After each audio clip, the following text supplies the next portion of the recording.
Okay, greetings and welcome to all. That's okay.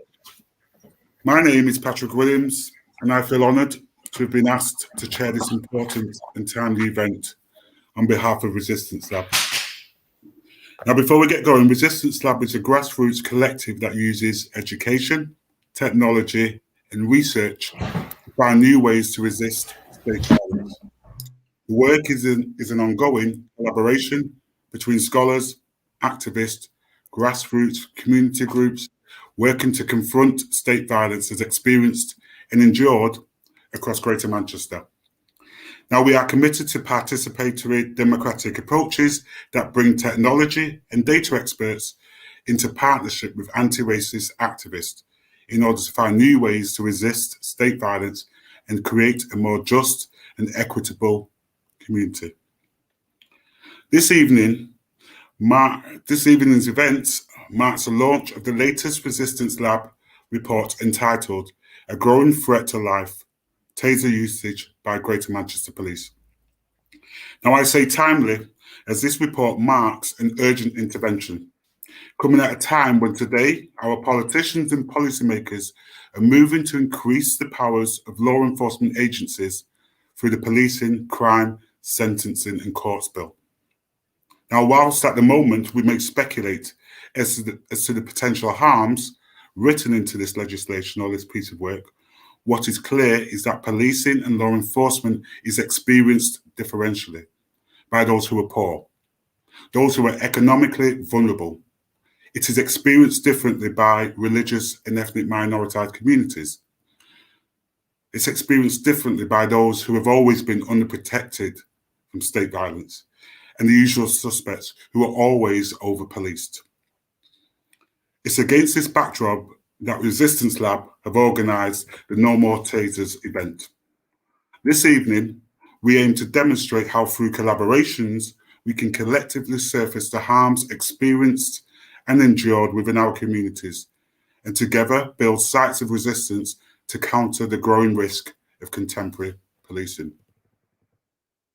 Now, with this in mind, we've assembled what I regard as an excellent panel. Individuals who together will speak to our concerns at the use and availability of tasers.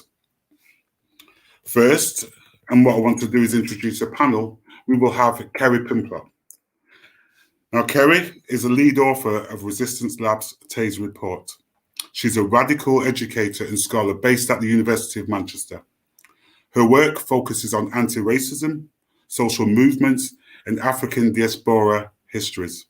In addition to being a member of Resistance Lab, she's a founding member of Race, Roots and Resistance. She's also on the steering committee of Northern Police Monitoring Project.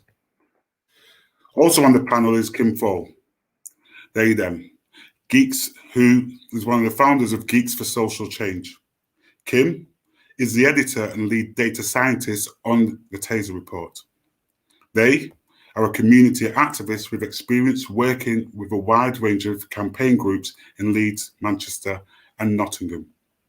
As a web developer and researcher, they founded Geeks for Social Justice as a design studio aiming to use technology as a tool for transformative social change. However, extending beyond Manchester, we also have Jessica Pandian, who's on the panel, affiliated to both the Institute of Race Relations and also Inquest. Now, Jessica's work tends to focus more on institutional racism within police, and in particular, her work focuses on the use of force from the low level to tasers and firearms, and also on the historic continuities of British policing. Jessica's education takes her to Latin American studies, in which she researched notions of anti-Black policing and histories of gang violence and racial resistance across Latin America and the Caribbean. Next, we have Stafford Scott. Now, Stafford is a lifelong activist behind dozens, many and numerous campaigns and actions, and who founded the Broadwater Farm Defence Campaign in 1985. In my opinion, and with gratitude, he stands at the forefront of many anti-racism activism within the UK and is one of those giants upon whose shoulders many of us today can stand. Finally, I want to introduce you to Mike Shiner, who's an associate professor in social policy at the London School of Economics. His research revolves around three related themes: the question of deviance, crime control, and discrimination. He recently co-authored The Colour of Injustice, Race, Drugs and Law Enforcement in England and Wales. For me, this is an exemplar in the use of data and information to challenge injustice. Now, Mike is also one of those who resigned from the National Police Chief's Taser Advisory Group in 2020. He's undertaken extensive work and as a consultant to Fair and Effective Policing Project at the Open Society Justice Initiative, and is also a trustee of Stopwatch. I hope you'll agree with me that this is a fantastic lineup, and hopefully it will offer us plenty of food for thought. Now, increasingly, no online event these days seems to be complete without some appeal to social media and the hashtag, as it were. So this evening, we request that you adopt the hashtag No More Tasers, and also retweet at Resistance Lab, and the details are being placed in front of you on the banner. Whilst you're listening to the presentations and the contributions, we would also encourage you to use the private chat for questions and comments. Now, what I will expect and what I'm hoping to do later on is that we will draw some of the questions from there to inform the Q&A session. However, what we ask at Resistance Lab is that all participants and members of this event are respectful, sensitive, and considerate to all others within this space. It's from that point now I'd like to hand over to Kerry to take us through that short presentation into the report. Thanks, Patrick. I really appreciate it, and thanks for the welcome today. So my name is Kerry Pimblott, and I'm a part of Resistance Lab, which is a grassroots community-based think tank that includes local activists, researchers, and tech professionals who are concerned about state violence here in Greater Manchester. And about 2 years ago, we started holding a series of community workshops here locally at the Ahmed Iqbal Ullah Race Centre to bear witness to longer histories of state violence here in Greater Manchester. And we started looking together at oral interviews, at newspaper records, at some archival collections that have been created by generations of activists that came before us. And of course, participants in these workshops shared their own stories of encounters with police. And from this, I think we were really trying to create a more comprehensive picture of what has and continues to take place across our city. And as part of this broader work, I think one comment for me really stood out was a comment by the sister of a young man who'd been killed by police in custody.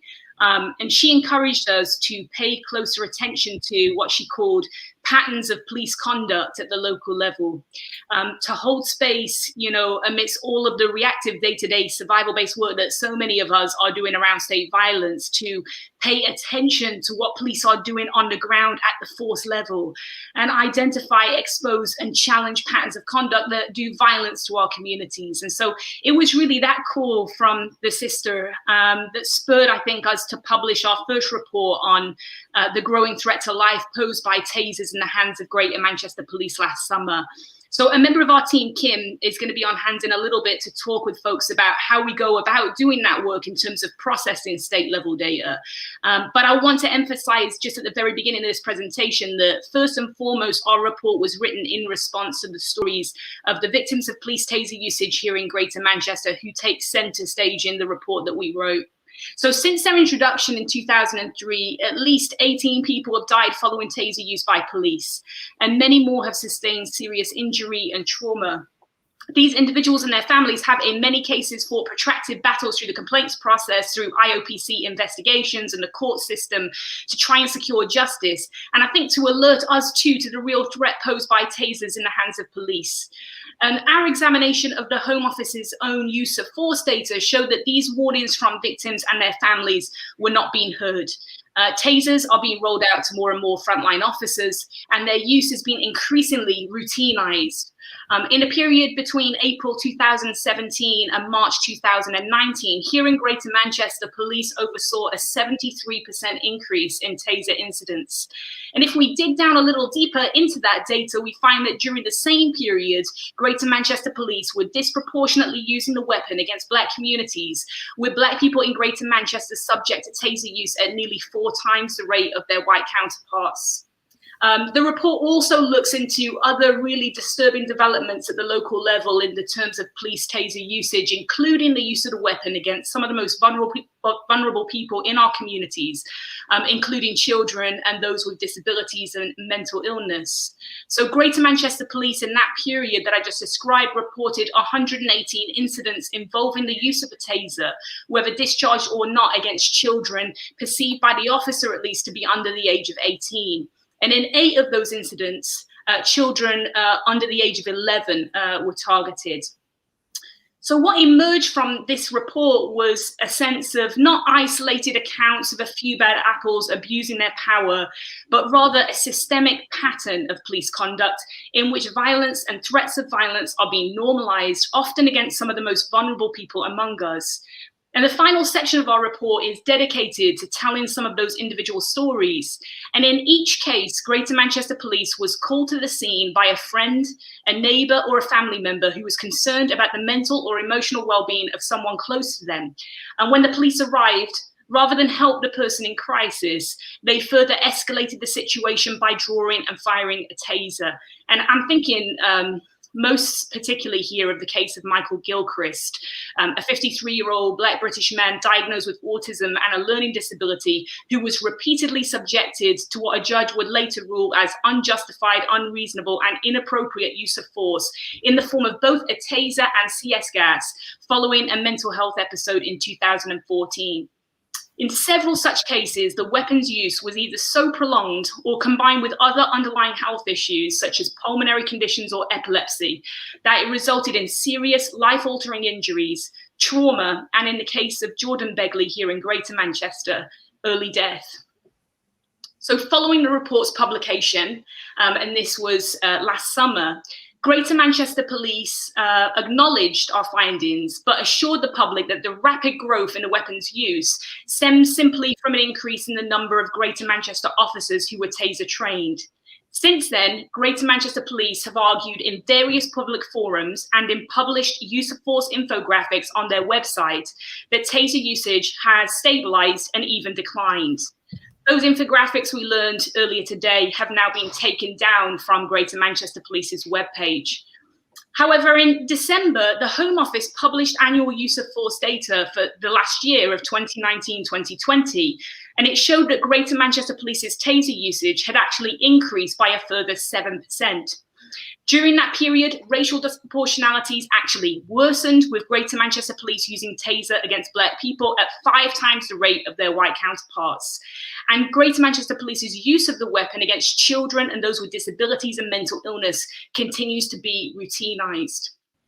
Greater Manchester Police are yet to respond to these most recent findings, but we've learned that the force does intend to double the number of Taser-trained officers in 2024.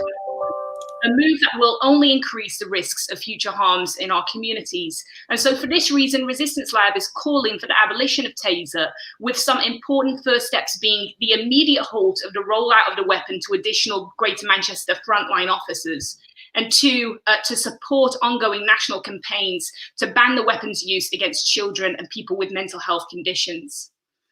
When pressed, I think if Greater Manchester Police did respond to what we are addressing today, I think they probably put forward a number of claims that I just want to highlight here in closing, so that people can be prepared when they seek to lobby for changes to these practices at the local level. So first, I think Greater Manchester Police will probably point to the fact that while the total number of Taser incidents has continued to increase, the discharge rate, meaning the number of times they fire the weapon, has actually declined. They might even frame this as a victory, but such claims, I think, really show the complete lack of understanding of the ways in which over-policing and repeated threats of violence undermine the principle of policing by consent and cause lasting trauma for people affected by police use of Taser. We'll hear more about that, I think, shortly, particularly on the issue of trauma and its impacts upon victims of Taser usage from Jessica. But the second argument I think GMP are likely to use is one that many forces have used, which is that Tasers are apparently a less lethal alternative to firearms and can serve to de-escalate potentially dangerous situations. It is correct to say that Tasers were originally deployed in 2003 as a less lethal alternative to firearms, and that they were initially trialed with firearms trained officers. But since then, I think it's apparent that access to the weapon has become significantly expanded. It includes non-firearms trained frontline officers, and the use of the weapon has become routinized in a much wider array of incidents than it was originally intended. Public bodies like the IOPC have expressed significant concerns about what they have described as Taser mission creep and the ways in which the weapon risks being used in situations where other tactical options like communication, or I would argue the deployment of non-punitive services such as mental health support, would be much more effective. And far from de-escalating such situations, a recent study performed by criminologists at the University of Cambridge in partnership with the City of London Police found that officers who carried tasers were both more likely to use force and be subject to violence than those on unarmed shift. And so in this sense, the study really refutes what I think is the final claim of Greater Manchester Police and the Home Office that they're likely to make about the use of tasers, which is that they are necessary to defend officers from violent assault. The Cambridge study showed that the opposite is in fact true. That officers carrying tasers are more likely to experience violence as part of a weapons effect. And I think our report also shows that the safety of the officers cannot trump the safety of the public. And there's mounting evidence to suggest that taser use is becoming routinized, and in themselves, the weapons pose a greater threat to life and public safety in our communities. So in closing, we just say that I think as an organization, we really believe it's vital to begin working towards non-punitive solutions to the challenges our communities are facing. We might begin this work together by campaigning for the rolling back of more obvious excesses and overreaches, like the recent announcement of the rollout of additional tasers or 20 new additional police officers in Greater Manchester schools, which is slated for later this year. And we might also begin to push back against increased police powers of the types described earlier in this talk. But our next step then is really to begin to imagine different possibilities beyond this punitive model, one that starts with investing in our community infrastructures, including mental health services, youth centres, places that make people feel safer, welcome and more human. Thank you very much, Kerry. That's a really insightful and really concerning presentation, speaking to the increasing use and the racialised use of tasers across Greater Manchester. However, rather than getting into some of the detail at this point, we'll save that for the Q&A. And what I want to do very quickly is maybe jump over to Kim, because what the report, which can be found on the Resistance Lab website, demonstrates is that fusion of data and information being incorporated and utilised as a way of demonstrating the prevalence of these state harms. So it'd be valuable to just jump over to Kim. And Kim, if you can just do an input to speak to the data and the way in which that report was pulled together. Yeah, hello. Resistance Lab has been a long process coming. And I think initially we've looked at all sorts of data sources for state data. Initially, we were actually looking at stop and search data, which I think we found all kinds of issues with in its own right. But the Taser data really came to the fore with kind of Kerry's more qualitative work. And I think why we've been able to do this report is in having this great balance of kind of qualitative and quantitative working together.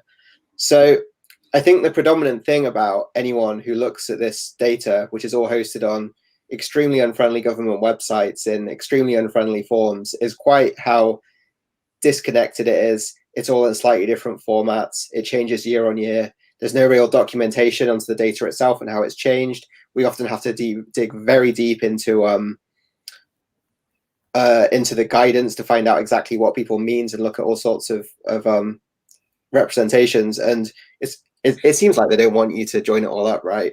So a big part of our work has actually just solely been in trying to take all these disconnected sets and join them together. So hopefully this works. So we've built our own separate data website, which is at data.resistancelab.network. You can have a look at, and it's really out of the scope of today's talk. But I just wanted to highlight this kind of behind the scenes work we're doing and kind of extend a hand to other groups who might be looking in this area. So we've effectively been taking these extremely messy, non-joined up data sets, which even the Taser, it's kind of across use of force. There's stuff on Taser. There's data sets from 2010 that don't link up. And then just kind of cleaning it up so that instead of having to deal with all of that, you have very nice, tidied up spreadsheets that you can download. We'd really like to see these being used in maybe educational context, maybe community education context. If anyone's got any ideas, we're kind of all ears. And as we say, like, this is an example of one of the government websites. There's about 5 forms. It's definitely intimidating. And the infographics that Kerry just talked about, they're actually still just about on the GMP website. They've not taken the files down yet. But these are the numbers we were comparing for last year. We were looking at these numbers of Taser drawn and Taser discharge, which we believe they've been showing to several community groups in their PowerPoints as evidence that Taser use has been declining. And it simply doesn't add up to the data that you'll find on this spreadsheet, although that's obviously quite a few steps to go through, but there's just this enormous disproportionality between the two. So I think that's all about I've got to say. I will pop back on this stream if there's any specific questions about the data and everything else, but I think for the rest of the stream, we're going to predominantly focus on the more pressing issues that are affecting us. Yeah. Thank you, Kim. And I think it's important to highlight that consistently for activists and campaigners, we're often challenged on the basis of the data and the information. And where have you got your information from? And we believe in Resistance Lab works on the basis that in using this data, what we can begin to do is surface what these problems are, but also using the same data that the police or other law enforcement agencies may be appropriating, using that data to demonstrate the injustices and also the inequality in terms of how people experience policing more generally, but also the lethal force of tasers. Now, whilst most of this session will focus on a report based in Greater Manchester, we're really lucky to have Jessica with us, who can extend this beyond Greater Manchester, and also other panellists. We recognise that whilst we have a focus here locally, it's important for us to connect with wider organisations and campaigns in resisting the wider forms of state violence and police state violence. So I'd now like to hand over to Jessica. Hi everybody, and thank you to Resistance Lab for organising this event and having me today. It's really important. So in the next few minutes, I'm just going to talk about tasers in a national context before going on to discuss the racial, physical and psychological trauma that tasers can induce. So as we know, tasers were first introduced to the UK in 2003 to fill the gap between the baton and the gun as a less lethal weapon, specifically for use by firearms officers. Just 4 years later, they were then rolled out to non-firearms officers. Then, if we skip to 2019, Northamptonshire Police became the first force to arm all frontline officers with a weapon, and other forces promptly followed suit. Then, just last year in 2020, the Home Office announced that police forces across England and Wales would receive 6.7 million to purchase 8,155 more tasers. And this process is now underway and will mean that 1 in 5 police officers will carry tasers. So in short, what we're witnessing is not just a massive increase in the number of officers carrying tasers, highlighted by the Resistance Lab report, which showed that in the decade from 2009 to 2019, taser usage in England and Wales increased by 500%. But what we're also witnessing is an increasing lack of restrictions concerning which officers can carry and use tasers, where once before it was just firearms officers, increasingly it's becoming frontline officers. And who does this affect the most? We know that because of structural racism, which includes the persistence of racial stereotypes that equate blackness with criminality, because of the policing of black communities and institutional racism in the police force, that tasers disproportionately impact black people across the UK. Within the last year, there have been some extremely controversial uses of tasers against black males across the country. So just to refresh our memory, I'm going to read out some of these cases. In London, 23-year-old Mr. Jordan Walker-Brown was tasered as he was jumping over a wall, leaving him paralysed from the waist down. In Greater Manchester, Mr. Desmond Ziggy Mombayara was tasered in front of his young son, who screams "Daddy" in utter distress as he watches his father being tasered and fall to the ground. In Birmingham, 30-year-old Mr. Travail Wise, an innocent bystander, was tasered in the throat. In London again, 62-year-old Mr. Millard Scott was tasered in his own home. And lastly, in London once more, 13-year-old Hugo Boateng, who was taking part in a charity bike ride with his father in London, was grabbed from his bike by an officer and threatened with a taser. The last case in particular highlights that it's not just adults who are being threatened with this weapon, it's also children. And taking all of these incidents into account, we see how tasers contribute to existing police practices that induce trauma principally within the Black community, compounding existing racial trauma.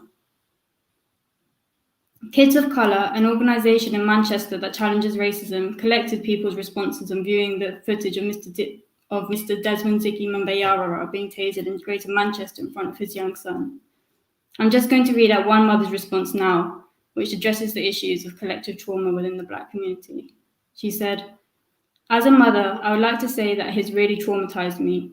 It's really made me feel, as a mother of 3 Black sons aged 21, 15, and 10, that there's no protection or support for them. I just feel very scared and fragile at a time like this, that certain systems are not taking accountability of these behaviors. We keep seeing these behaviors over and over again, and the trauma it has for our children and young boys in the community, we need to find a better way that police are responding to young Black males. It's out of hand, it's disrespectful. My son is really upset by it, he's 15.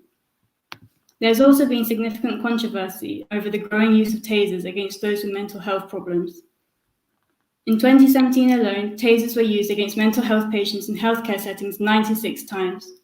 And if we are to think about intersectionality, which means looking at how different aspects of people's identities can intersect to compound inequality, we must acknowledge how Black people are overrepresented in mental health statistics and systems, rendering them even more vulnerable to the weapon and the trauma it can engender. Part of the reason for which tasers are so traumatizing is because of their bodily impact. I don't believe that it's a well-known fact that tasers cause severe and acute pain, but actually, as early as 2007, the UN Committee Against Torture determined that the pain inflicted by tasers is so intense that it can be considered a form of torture. Despite this, in the summer of 2020, at the height of Black Lives Matter protests, Priti Patel announced that a new and more painful taser called the Taser 7 was to be introduced to police forces in England and Wales. Tasers' impact on the body can also result in long-term and permanent consequences. For example, it's worth here referring back to the case of Mr. Jordan Walker-Brown, who is now paralysed from the waist down. There was also a case in Wales last year of a pregnant lady called Leanne Perrott who lost her baby after being tasered. And of course, speaking of the permanent bodily impacts, we must acknowledge the 18 people that have died after being tasered in the UK since 2003. I think it's also important to remember that the taser being fired is at the most extreme end of the spectrum of taser usage. Even though, as we know, this is becoming more and more common, that taser deployment is becoming even more and more common, and it's becoming a first deployment, there's becoming a first resort rather than the last resort. We have to also acknowledge that the mere presence of a taser is likely to cause anguish, trauma, and fear of the taser being fired, and the same can be said for the practice of red dotting, where the red laser, which is used to aim the taser, is activated and placed on the subject's body. So all in all, the taser rollout is worrying for so many reasons, and we know what the consequences will be and who it will harm. It is so important to resist the taser rollout and to abolish the use of tasers altogether, and that's why this event is so significant. And if no action is to be taken, taser-induced injuries, deaths, and trauma will rise. Thank you.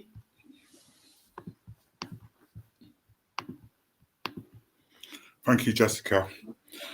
Within that short input, what you've managed to do is resurface and take us back to where we should be in relation to this conversation. And that's the profound experiences of those individuals and those family members who have endured those encounters, those really significant, harmful encounters with the police.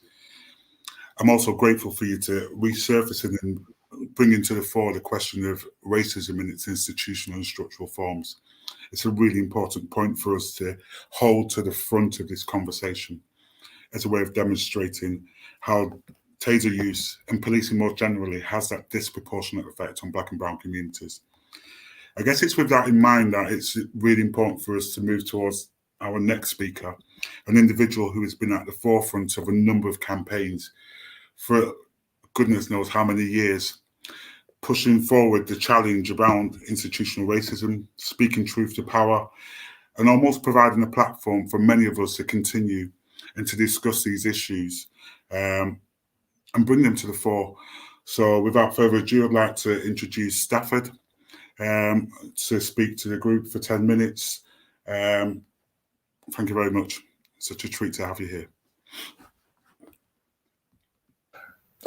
Well, I think those other presentations were really good, and in themselves, they've already covered all of the technical aspects that anyone really needs to know about Taser, about how they were brought in, why they were brought in, and who they were meant to be used by.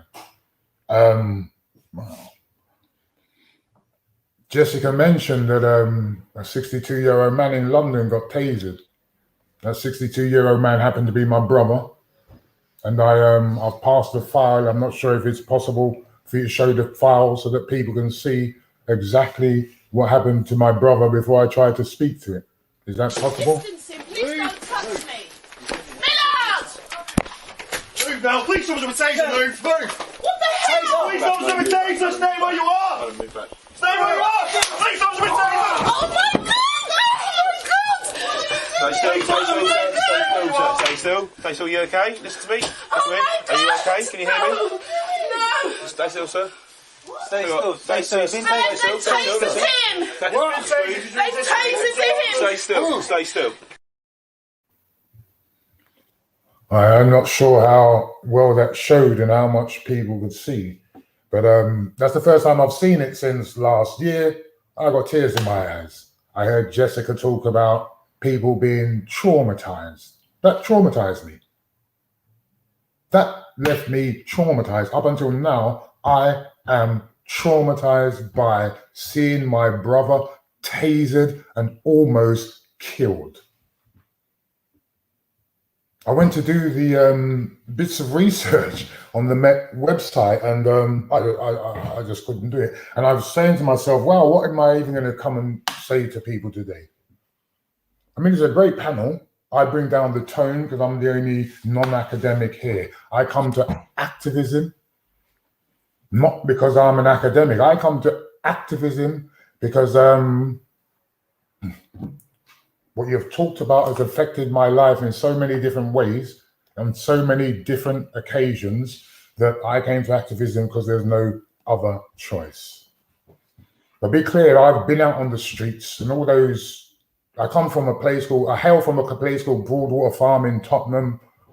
I was there that night, and the police have forever tried to lock me up for it and say that I was one of the ringleaders. I come from a different space, and this thing traumatizes me.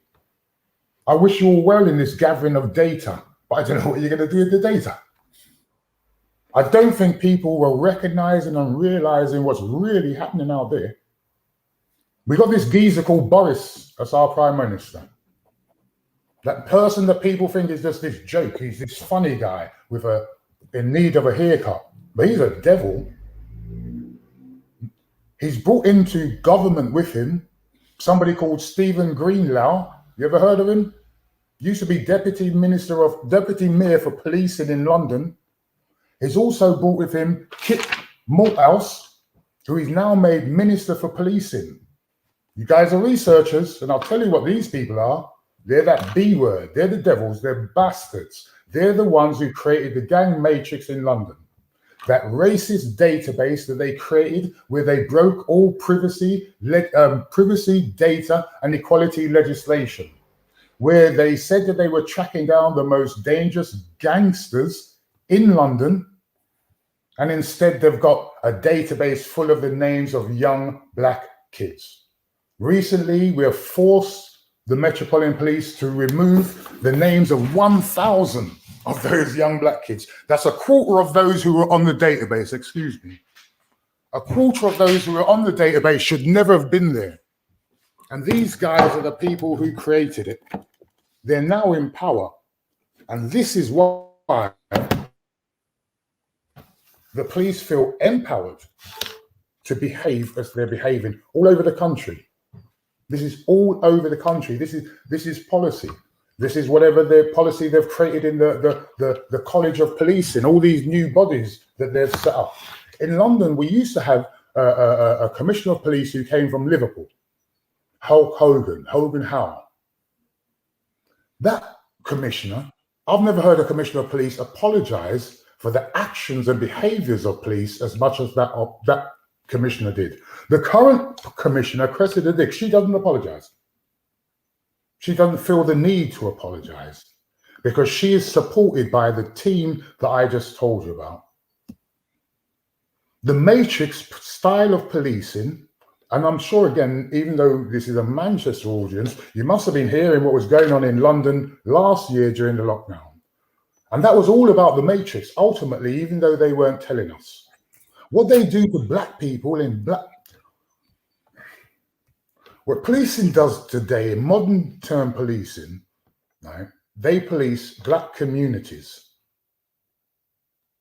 In white areas, they can police crime, criminality and criminals.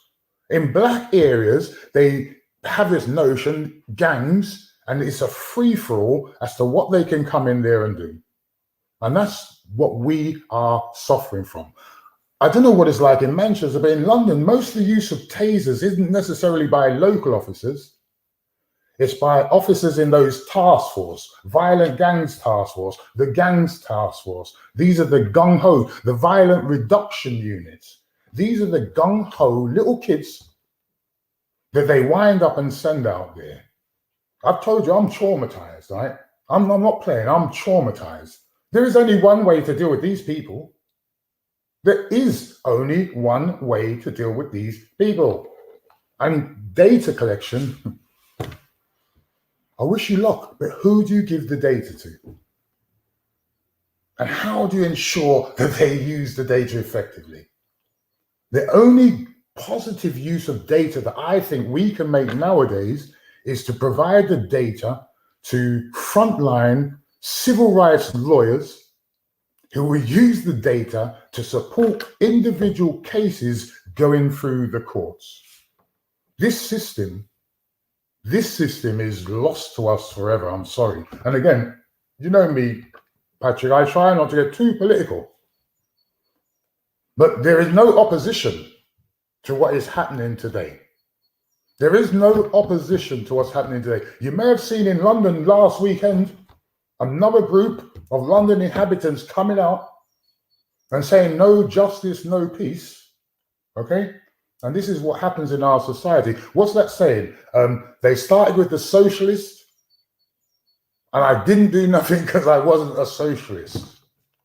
They're working their way for everybody. This is the militarization of the police service as we know it today. I'm sorry, I can't come with anything positive. There's a team there that is set up to do what they want. You see the police and crime and sentencing bill that is going through. There's exactly the same team that is giving the nod to the police. We've spoken about Jordan Walker Brown, a young man atop a wall, tasered by police officers. He's now paralyzed. They didn't just taser him and drop him down a mighty drop the other side. They then went to the other side of the wall and dragged him up on feet that may have already been dead. There is a lack of empathy, a lack of sympathy. They know, recently we've seen that 97% of all complaints of racism gets dismissed. So they know that they can act with total impunity. Before it used to be armed officers. I mean, I've been campaigning for many a year and I've never, ever publicly complained about trained armed officers being gung-ho. Because they're trained and they use them less than these untrained and untamed young, inexperienced officers. Use of force, let's be clear, that is standard operating procedure. And the biggest problem, I think, is about the regulators, those whose job it is to regulate the behaviors of the police. In London, we have this office, it's called the Mayor's Office for Policing and Crime. We brought it to the mayor, we forced him to recognize the behaviors of the police, But then he handed it back to the deputy mayor for policing, who is as limp as a lettuce and who will allow the police to do anything they want. I've just told you that they had to take 1,000 names off of that racist database called the Gangs Matrix, yet they show no contrition whatsoever. They behave as if they've not been caught and forced to do this. I don't think I've ever done a presentation or a discussion about policing where I've ever been so negative in my life. But if you call me back in a year's time, I guarantee you, I'll be saying, see, I told you, it's going to be a madness out there.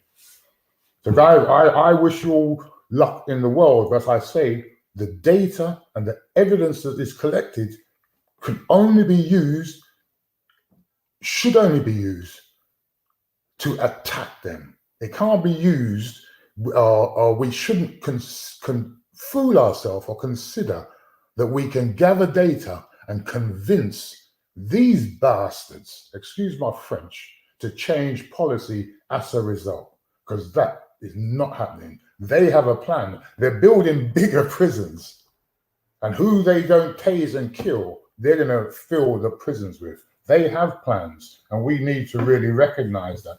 And we need to find a way that we can truly build opposition to what's happening out there.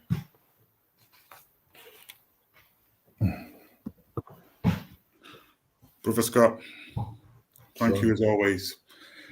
When I hear you speak, you often pull me down 2 or 3 pegs, reminding me that whilst it may look nice and the data looks interesting, and we can speak to what the issues are through data, data in and of itself doesn't affect change. I think what you've brought to the table and what's extremely important for Resistance Lab, but also resistance more generally and challenge more generally, is that we need to think through the wider strategies. How do we come together collectively as a way of responding to the realities that you are speaking to? How do we challenge those injustices and the trauma that is experienced and endured within those communities? And rather than being apologetic and feeling that this is a more negative input, I want to thank you for reminding individuals of a reality and that is taking place within societies and within black communities. And also how, if we want to affect change, we need to rethink and reimagine what this needs to look like. So I applaud you for bringing that to the table. What you've also done is reminded me around those old notions of accountability, those old strategies of maybe sitting down around the table and speaking with some of these individuals as a way, and there's a route to try and avert or respond to over-policing and injustice. And invariably and increasingly we see this is not the best approach. This has often failed us on numerous occasions. And I think, in fact, before I move on, I think it's important probably to introduce Mike here to also speak to some of those experiences of maybe trying to engage and build accountability and how sometimes even those strategies do fail us. So what I want to do is hand over to Mike, but also I want to remind the audience to put some of those questions in for the panel where we can engage in that wider questions and answers session in a moment. Again, thank you, Stafford. And I want to now introduce Mike Shiner. Thanks, Patrick. Can you hear me? Yes. Yeah. So firstly, I'd like to say thanks, Patrick, for the kind comments about the colour of injustice, and to congratulate you all for the report on Taser. I think it's an excellent report. And I guess I'd also just like to say that it's really hard to follow what we've just heard. I mean, I was appalled, horrified by what I saw happen to Stafford's brother. I feel like it highlights our failure. I feel Stafford's comments rightly highlights our failure that this sort of thing can happen. And it really kind of highlights for me really fundamental questions about where we place ourselves in relation to this thing. Because there are these 2 ideas that roll around in this area about insider strategies and outsider strategies, and this relates to how close do you get to the thing it is that you're trying to change. And I guess my position and Stopwatch's position is that we need Stopwatch to be a place of safety. So police don't join Stopwatch. We don't take money from police. If we work with police, then it has to be on a declared basis. That we will work with satellite organisations that are seeking to regulate police, I guess because we think this doesn't change. Well, I can't currently see a pathway whereby this changes without the police making changes. And I may be kidding myself, but I guess I also engage in this in the recognition that this is entrenched historic patterns of behaviour. And I kind of constantly come up against the John Betjeman quote, which Cornel West frequently repeats, which is try again, fail better. So that we have to recognise, in a sense, our own impotence, and we have to keep trying to engage and operate within that. So I guess what I would say is, from my very first engagement with police change back, which came out of the Stephen Lawrence inquiry, really highlighted for me the central issue of defensiveness and resistance, that the police is a defensive and resistant organisation. And until you understand that, you're not going to get anywhere in trying to work with it and around it, to the point that I went and did a course on organisational dynamics and psychoanalytic counselling to try and help me recognise and understand the kind of processes that might be going on and to engage with it. And I would say, in terms of whether you have an insider strategy or an outsider strategy, that neither of those strategies is always right and neither of them is always wrong. And I think my position is that we need to think strategically about it and kind of hold it in view all the time, because sometimes it pays off. So HMIC have recently produced a report, partly on the back of the colour of injustice stuff that we did, calling for an evidence-based debate about whether stop and search should be used in relation to low-level drug possession. Again, it's a maybe a small win, but it's a win. It's moving things in the right direction. And sometimes it doesn't work. Sometimes it fails. And unfortunately, the National Taser Stakeholder Advisory Group was a fail. It was just an example of where it doesn't work, and it highlights all of the dangers of this sorts of thing. So, as Patrick said, I was one of several people to resign from the group. And just a little bit of background about why I joined. So, a colleague of mine that I've done a lot of work with on stop and search was involved in the group, and said to me that the levels of resistance were staggering, that the kinds of discussions that were being had in relation to Taser were like the discussions that were being had in relation to stop and search 15 years ago. And would I consider joining to try and support the advocacy and the evidence-based advocacy? So I joined, and yeah, a year later, I resigned with colleagues. I think the reasons we were resigned were because we were not being taken seriously, and the issues that we were raising were not being taken seriously. So in particular, the race disproportionality issue, we were repeatedly raising it, and there was no serious attempt to engage with what we were saying. Pretty much everything that was being said was dialing it down, batting it off to other places. So, for example, we were told that the issue of disproportionality would be rolled into the National Review of Officer Safety. So somehow making the issue of disproportionality about officer safety, which just seems utterly inappropriate, because what you're turning that into is you're saying the people with Taser are victims. What you're not recognizing is actually the people with Taser are the people that are doing violence to unarmed citizens. We were told that they would discuss unconscious bias training, that actually the national lead on disproportionality would address the issue. So the national lead on Taser didn't have to. There's no consideration of organizational drivers. It just felt to us, and again, I mean, one of the big ones was it just felt really obvious to us that the rollout of Taser was leaping ahead of the evidence and knowledge, and leaping ahead of the regulation. So one of the other things was, I mean, this honestly shocked me, was there was a complete refusal on the part of the police stakeholders to engage with this as an issue of policy. So they were effectively saying, we don't need any further regulations because we've got the national decision-making model. The national decision-making model just gives you some principles. So it says things like use of force must be proportionate. Well, what is proportionate in relation to the use of Taser? Personally, I don't think Taser should ever be used unless there's an imminent threat of violence or threat to life.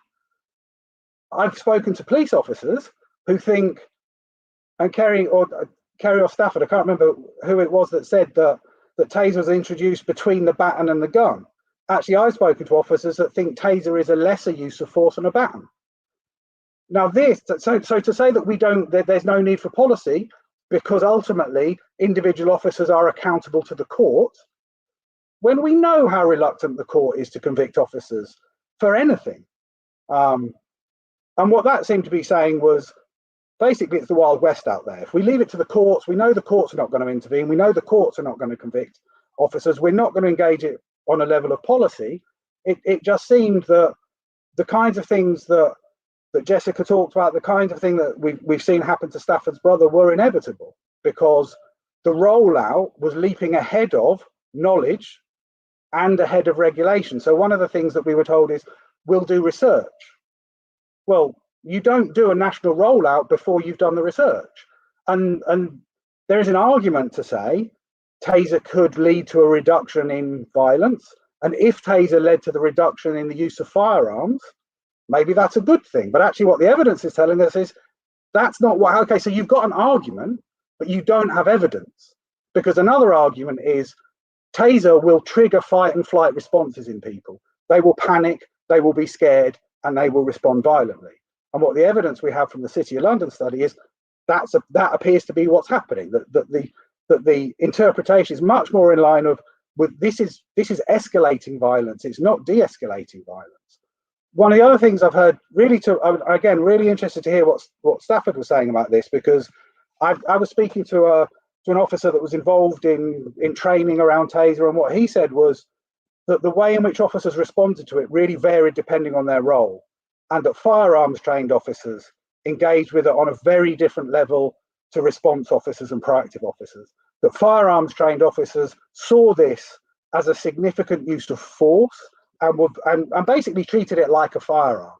So I think there are massive issues, and I would absolutely 100% support the idea that's been raised, which is this rollout has just gone way too quick, way too far, that if tasers are to be used, then they need to be restricted much more carefully to specialists that are trained not only in the use of taser, but also in the use of firearms, because it seems to me that there's as we've heard from the impact that this is having on people, there's real crossovers. So ultimately, I guess for me, in terms of why we resigned from the group, was it became evident that this was not a group that could engage with the reality of what tasers were and what tailors were doing. And at the point at which the people you're working with can't engage with reality, there's really not much point in carrying on. And it became all about costs. There were no wins in it for us because we were being used to legitimize policy. We were being quoted. And so we were being used to support practices which not only didn't we support, that we were very critical of. And at that point, we decided to resign, and we tried to get as much publicity as possible because, frankly, we hope it damages some people's careers. We hope it sends a message that actually you can't engage with civil society in this disingenuous way, and that you need to take them and the issues that they're raising much more seriously. And on a final point, I guess I would say that I think data plays two roles. I think it plays the role of evidence-based advocacy. I think it helps us win the arguments, and I think that is important, albeit it's slow and often dismissed. But yeah, we use the data to support litigation, absolutely. So a few years back, Stopwatch was involved in a litigation against Section 60 powers. We didn't win the case, but it did lead to massive reductions in the use of Section 60 for a decade. And I think something like Taser should be wide open to legal challenge. And I think absolutely we need the data to support that kind of action. I think the work that you guys have been doing would be massively supportive in that. Thanks very much.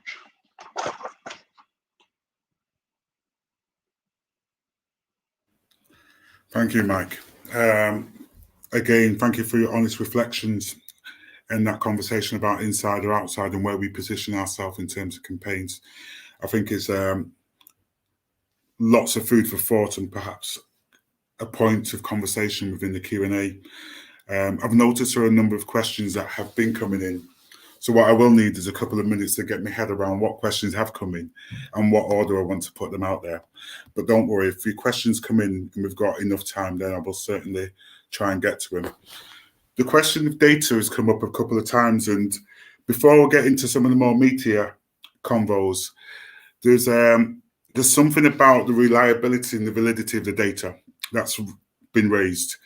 And in another piece of work I've been involved with, we increasingly believe that if we rely on police data, then in effect what we're presenting is a police perspective of what is taking place.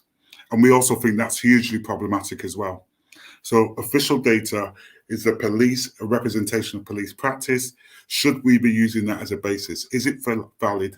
Is it reliable? And should it be the basis of our work? So I want to probably target that first at Kerry to start with, but also it'd be good to hear Kim, if Kim's got any thoughts on that as well. Yeah, thanks, Patrick. And that obviously is a critical question for us. It's one that obviously we do not believe that state data is in of itself like empirically accurate and a reflection of people's lived experience on the ground. So we engage it strategically, which is that the data on Taser, and to bear in mind here that I've already stated in the prepared remarks too, that there are different forms of state representations of that data too. So there's the Home Office data that comes off of the machines and is sent from each force every year to the Home Office and is tabulated and then published in an annual report. And then apparently there's another set of data that Greater Manchester Police is putting out through infographics that seems to be inconsistent with the Home Office data. So there's clearly discrepancies even amongst the state's various accounts, right? So obviously we don't trust this data as fact, right, as empirically accurate.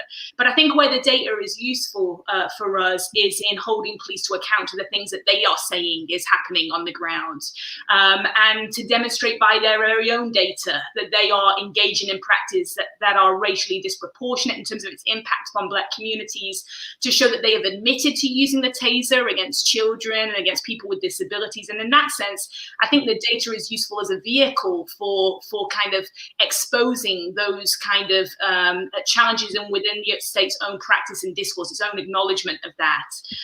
It's a data that they agree to a conversation around. As somebody's pointed out in the chat, you know, I think there is ways in which they would contest other forms of data we might put forward.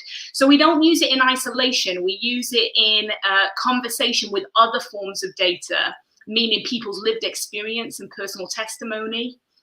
We use it in conversation with interviews we've done with people who were on different inquests or on juries. And so people from the community who we can say have lived experience of this too. And I think it's really important to kind of put those sources into conversation with each other as part of our challenging of state narratives around this. And I just want to say, just in response to what I thought was Stafford's really important points here about our kind of maybe fetishization of the data and its power, I just think that's a message to all of us, right? It's a message to all of us, which is that the data and exposing these realities doesn't do the work by itself. And we don't believe that, right? I think what's critical here is that we use it as a vehicle to shift some of the broader discourses and to support litigation for people at the local level who are experiencing harms. It's a language that system speaks. And so we speak in that language when it's useful to our purposes. But I think we always have to keep victims and the families at the center of the story. Thank you, Kerry. Kim? Yeah, I totally agree with all of this. None of us going into this had any illusion that we'd sort of magically produce this report and stuff would change. I think I would say a lot of the power from it has come in actually making a printed version that we've been able to give to people and getting the report out and putting it in people's hands who are having these conversations every day. So kind of people on the race equality panel, and there's a lot of other activists now who have kind of become armed with this. But yeah, I agree. Just on the state side, as we were saying, the thing about this that gets me is this data is produced by the state to monitor their own behavior. So theoretically, the reason why they produce this data in the first place is so that they can keep an eye on what their own officers are doing. Weirdly enough, the reason why the Taser data is finger quotes good data is because the devices record use when they're drawn and when they're fired. So we know that the numbers are really accurate just by nature of this effectively safety feature that the manufacturer decided to put in. So it's very strange to go through it. And honestly, they change the data every year. With what's happening in the press right now, I wouldn't be surprised if this data simply isn't released in a couple of years' time, because it's kind of embarrassing for them to show all the numbers going in the wrong direction. I honestly don't think they were really expecting anyone else to look at it, especially not in the way we have. So yeah, I completely agree. The data doesn't do anything by itself, but it's been interesting enough, like Michael said, to make the kind of evidence-based case for it. That's all I got to say. Okay, I'll take one more point on this one. I'm looking at Mike. If you want to speak to the data question. Thanks, Patrick. Yeah, there's a couple of things. I mean, one of the things which I think is really important to say is, in part, the state produces this data because of campaigning and as a result of contestation. And it's actually laid down in law that the government is required to publish data on race and criminal justice.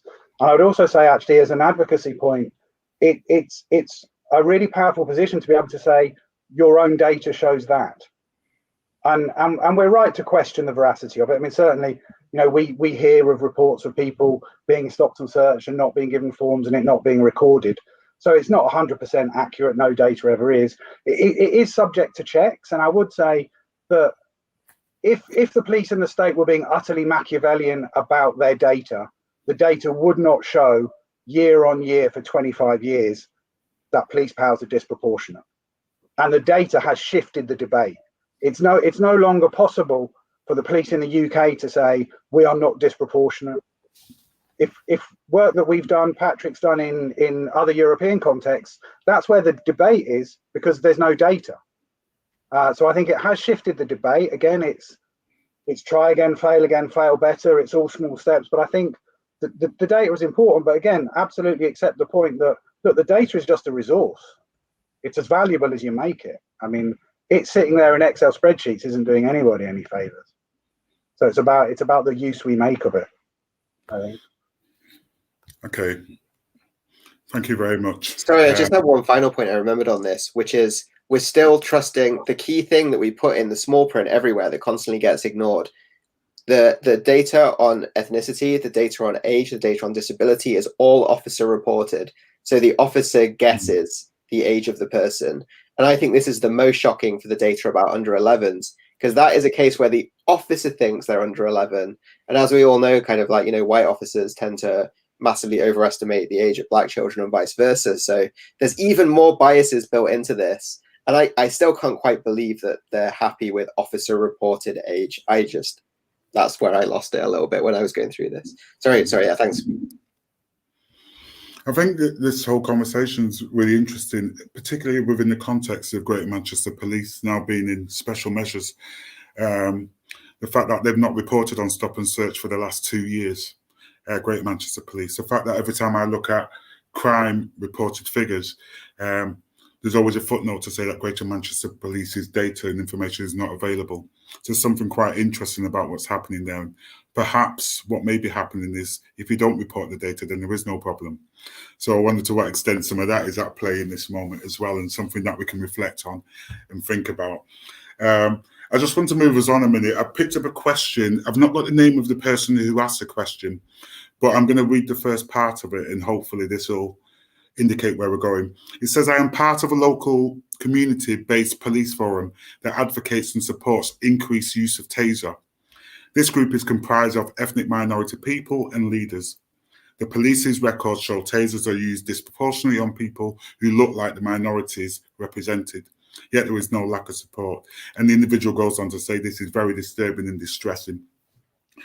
I wonder if that's speaking to community consultative type groups and forums, and the extent to which we have Black and brown people who sit on these panels who are advocating for increased use of Taser. And I'm looking at both Jessica and Stafford in relation to this question. I'll start with you, Stafford, just to get your views on what may be taking place and what the issues are in terms of people on maybe advisory groups and panels and being in those spaces. And you look like you're still on mute, Stafford, yeah. I find very few people who are authentic community representatives within those spaces. And what I find really, really strange, I mean, people just bowl up and represent themselves. They don't even necessarily, they're not even required to go back to the community to tell the community that they've had this engagement or that they are allegedly representing on the community's behalf. When my brother got tasered, I wrote to David Lammy and Sadiq Khan. And they sought to get us a meeting with the Commissioner of Police, Cressida Dick. And when I told her who I was bringing to the meeting, that wasn't good enough. The police, when they want, they engage with professionals in our neighborhoods and communities. But when we want to engage with them, they don't want no professional involvement at all. So, you know, Patrick, you know, Kerry, they're not going to want you to go in with the local IAG and go to Moss Side Police Station and sit down with senior officers to discuss tactics. They normally have people who are unaccountable, unrepresentative, and pro-police. So that kind of level of engagement, I think, is totally unacceptable and unvalid.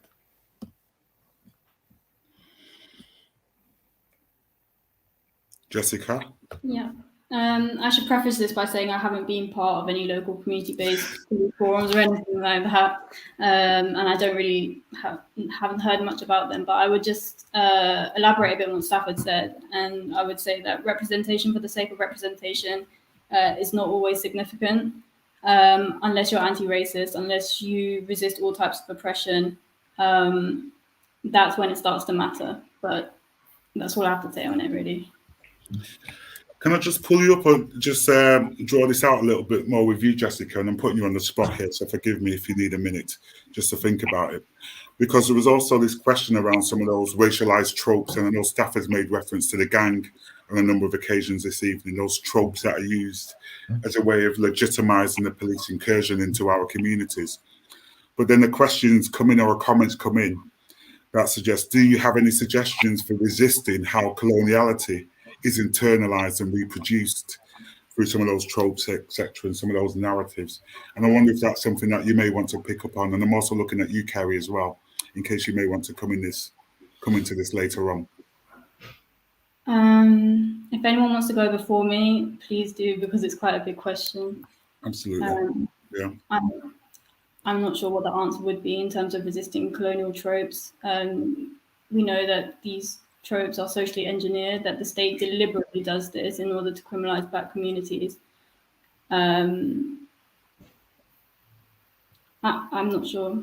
Absolutely. Thank you. I'm looking at you as well, Kerry. Yeah, I can jump in on there too. I think one of the things that, actually, I just want to give commendation to Jessica here on her work too, because I think it's part of challenging those tropes.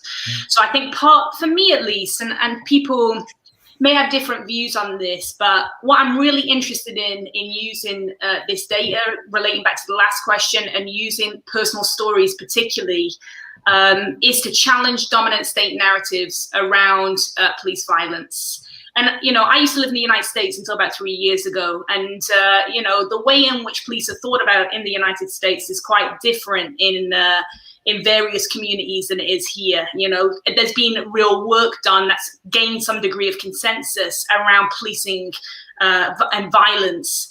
And that's taken time and has taken a long amount of work to build. In Britain, you know, I think there's large segments, I'll say, of communities that I've been a part of where this is still a dominant narrative, that this violence is required, that police should be armed in the way that they are, that they should be free to use force in these ways. And it's built upon a series of mythologies, racist mythologies, class-based mythologies that allow people to buy in and have consensus around that. And it's what makes it hard to really affect change in all the ways that Stafford's talking about. Building coalitions that have the power to do the kind of work that Stafford's calling us to requires that we really build a new consensus around challenging those state narratives and challenging racist discourses rooted in histories of slavery and colonialism, right? So I think that work for us is part of how I at least envision telling these stories, of centering people in the way that Jessica has too in her account today and in her written work, of really centering the voices and lived experiences of people on the front line of this issue, of facing it every day, and not allowing them to be seen as people who are lone individuals, isolated cases. It's not. People's lives are sacred. And so I think in this context, I think placing their stories at the center and telling and using the data in these ways is an effort to really push back at that narrative, which I think has held way too much sway over large segments of both political parties too, who are complicit in this. And so I think that discursive work, some may think it's soft work, but I actually think psychologically for people, it's really important, and especially at key junctures like the one we're living through, where there's a potentiality for mass mobilization. And so I view that as kind of part of the challenging of the coloniality of the roots of this, I guess, in terms of the questioner's piece. Thank you very much, Kerry. Mike, do you want to come in on this, or? Yeah, I'd love to. Thank you. So this is a kind of a parallel thing that we've heard a lot from police, which is impacted communities support the use of stop and search, and it's their children that are getting killed. And I think there is something really important in that we need to address. Is we know homicide isn't evenly patterned socially. We know there are clusters of homicides, but I think we're encouraged to think about it in a certain way. So one of the things which I would like to do, I'm pretty sure if you overlaid homicides by geography, by suicides, you'd see a massive overlap. You'd see a really similar pattern of homicide and suicide. And I think it makes you think about communities in a different way, and it makes you think about the causes of what's involved in a different way. But what I would say is when we hear things like impacted communities want more stop and search, impacted communities want more taser, for me, it goes to the point of over-policed and under-protected. The way in which I interpret those statements is there are things happening in our communities that we want to stop. And then the reality is, if you're told however many times that stop and search is the solution or taser is the solution, think back to, I think it was 2 years ago, when there was the massive moral panic around knife crime. Every night on the news, BBC News, ITV News, local regional news, items on knife crime would always involve talk about stop and search. Is stop and search the solution? So what you're putting in the public psyche is knife crime, stop and search. So effectively what these panels are doing is it's the police holding up a mirror to the police. It's the police have told you time and time and time again, look, stop and search is the solution to knife crime. We're going to hold up a mirror and you're going to tell us what we've told you.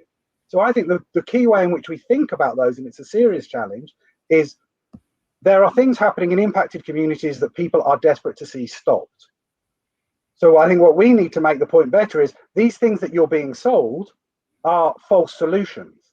They're not solutions to the problems that you want to see stopped. Taser isn't a solution. Stop and search isn't a solution. It's really about engaging with the things which are the same drivers of suicide and homicide. So it's about investing in communities. It's about infrastructure. It's about a sense of belonging and purpose and all of those things. Thank you very much. The conversation is beautiful. It's really valuable. It's rich and really informative.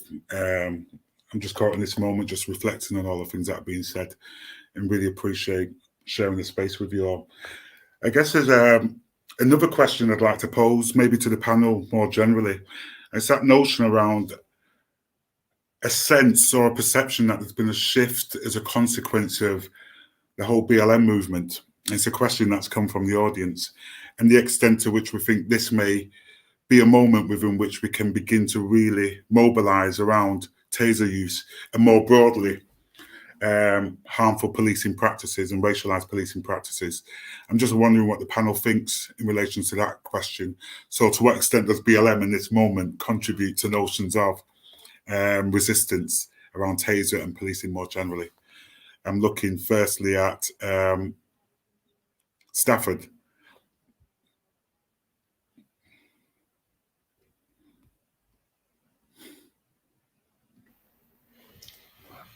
Well, I don't think it contributes to it in any way, shape, or form, to be quite honest with you. You know, I sent a tweet yesterday, an ex-police officer who happened to look as though she was BAME said of the demonstrations, she said, well, the words that stick in my mind is she said, look, this wasn't one of those nasty Black Lives Matter demos. And she was talking about the white women at Clapham Common. So there's a clear distinction between the demonstrations that they saw out there. And I think we heard the way that the police have spoken about the demonstrations. They wanted to be a lot harder than they were because of the climate didn't allow them to be. I saw police, not just the Met, but a lot of police forces write a letter about the death of George Floyd It was the most insensitive and crass letter because they spoke about policing in America and a search for justice at the same time that they was ratcheting up stop and search and other disproportionately racist tactics in London. So forgive me, I don't think that Black Lives Matter will have any lasting impact or effect on policing and or policing policy other than them recognizing that we can draw out large numbers. So they will in future, I would believe, start to prepare to be able to police large numbers in large crowds. But I don't see that it's going to change anything at all, to be honest with you. Apart from we're not going to be allowed to tear down statues in future unless we want to go off to prisons for crazy lengths of times. We'll be better off going out and committing murders, apparently. Stafford, so just to push you on that, so you believe within this moment you can't sense that there's a public shift that accepts that policing is corrupt and problematic, and we can use that moment to push forward? I don't think that moment came with Black Lives Matter. It might come with what's coming at the moment. And again, I don't want to be disrespectful of any other group, but we all are clear that some groups in society can garner much more empathy and sympathy than other groups. We had stories last week in London, newspapers and TV cameras saying, look at this man, happened to be a police officer, look at this man manhandling a woman. We heard, I mean, there was outrage, as there should be. But I come from Tottenham, where a police officer took 14 feet of masking tape and wrapped it round the face and nose of Joy Gardner. And they justified it by saying she was a savage and the strongest woman they've ever seen. So I don't think it's going to be our experience that changes policing, unless that experience is we getting up and challenging the system. Going out one day, because I come from Boudoir Farm, I got to say it, and giving them a bloody good hiding.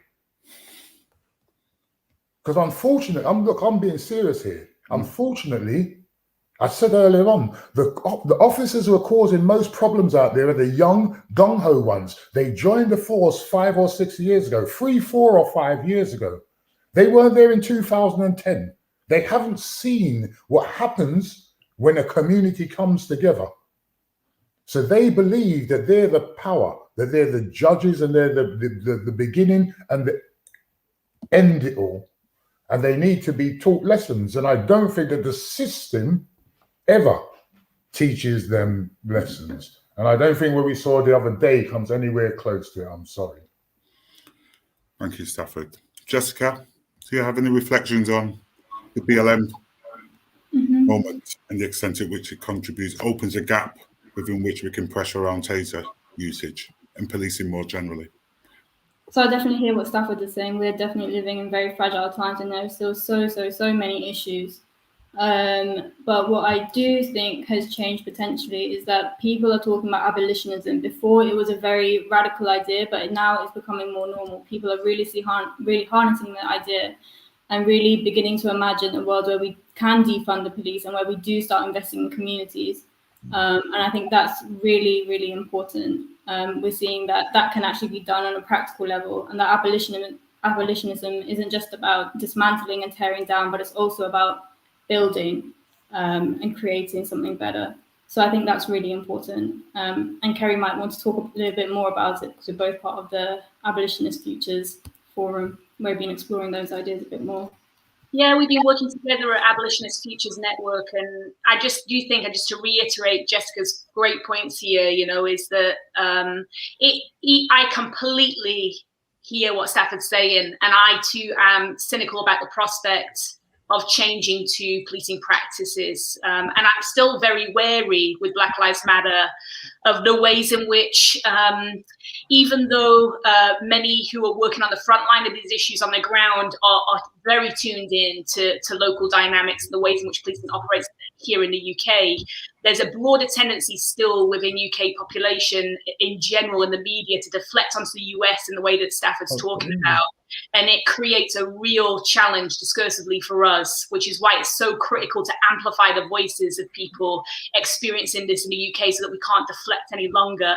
What I will say at the same time, though, is that I think those of us doing this work are becoming larger, right? With a lot of young folks getting involved and interested in the kind of conversations that Jessica is putting forward here about abolition, about imagining different alternatives, not just about kind of trying to do the things of rolling back what they're doing shady every single week, right? But kind of thinking longer term about what we can do as an alternative, how we can kind of rebuild our infrastructures in our community, different approaches to addressing deeper social challenges that need confronting and all the ways people are being flagging up. And I think those conversations need to happen at the same time as we do this firefighting work that we have to do to survive in communities, right? To keep people alive, to keep people sane, right? So that part for me, I'm at least, I get tired by because you worry that this energy is periodic, and I know for folks who have been around longer and done this work for much longer than I have, especially here in the UK, you've seen this 500 times before, and the energy can feel cyclical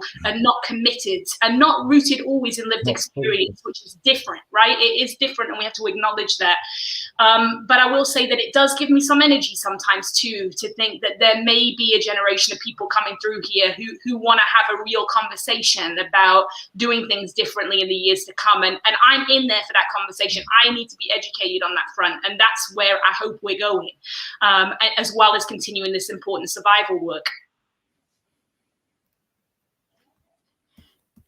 Thank you. Mike? Thanks, Patrick. A couple of things that really struck me about it. I mean, one was really optimistic. I mean, I was really just blown away with how, with the BLM stuff, we were seeing very often young Black people owning public space on primetime TV in a way that I don't think I've seen before, or certainly that hasn't been shown before on national press. And I think there's a key issue about harnessing that energy, and now it's about the work. So how do we harness that energy and translate it into work? But the other thing which really struck me was suddenly we've had corporations wanting to throw money at us. Corporations want to be associated with us. And we had a long discussion about it. And one of the points that I made was because one of the things that the police are really precious about is their reputation. And one of the points that I thought was important was at the points at which corporations want to be associated with police reform, I think the police need to ask themselves some fundamental questions, because corporations are the people that the police in the way they do for. So at the point at which the people that are being, that policing is in service of, are saying, hang on a minute, we're associating with them. I think the police have to ask themselves some pretty fundamental questions about what's happening in terms of reputational damage and how they can reverse that.